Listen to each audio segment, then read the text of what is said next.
Като са го ударили през просото нашите управници, като апостол Савов. Трупът ли трупът? Пара върху пара, лозе върху лозе. Лакомо око човешко. Адашко, и гръмнахме калънтома, че вземаше лихва от бедните хора по 10 на стоте. Сега по 20 на стоте лихва се взимате, хич окото им не мигва. 20 на стоте! Да не говорим за далаверите. Аз ти казах тогава на времето. Дай да караме хайдутлук, да събираме пари. А ти освобождение, освободител на дружина. И какво стана сега? Освободихме се от турците да ни яхнат нашите. Тъй де? Добре, да няма ли право? Няма ли закон? Правото, както пише в Корана, е в кълъча. Не го ли разбра? Който държи кълъча в ръцете си, той е прав. Фотографа?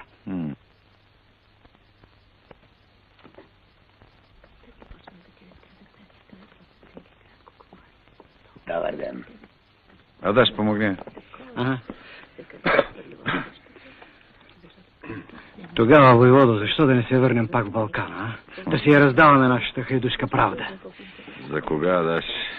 Само да свирнеш и съм на крак и... Аз съм вече на 47, а и на глава не можем да им излезем. Един ще убием, друг ще тръщнем, трети ще изплашим. Ала те са много, Адаш. И полиция имат и войска. Ще ни обявят за разбойници. Свършена е, Адаш. А най-страшното е, че не са чужди, а родни братя българи.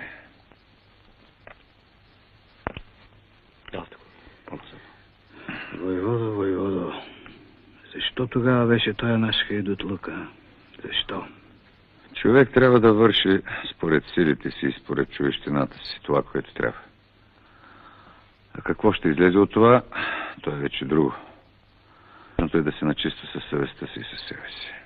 Помня какво сме си приказвали тогава. За свободата, за народа и какво ли още не. Какво излезе? Излиза, да, че всичко е в човека. Ето, няма турчин да ни натиска. А що се фанахме гуша за гуша, родни братя? Сдавихме се като кучета за кокала. Защо? И аз стои се чудя. Ще кажа защо. От лакомия, за кокала. От надпревара кой от кого повече да има. Ей, това е, дето разваля света. Все едно е какво знаме се вее, дали е турско или българско.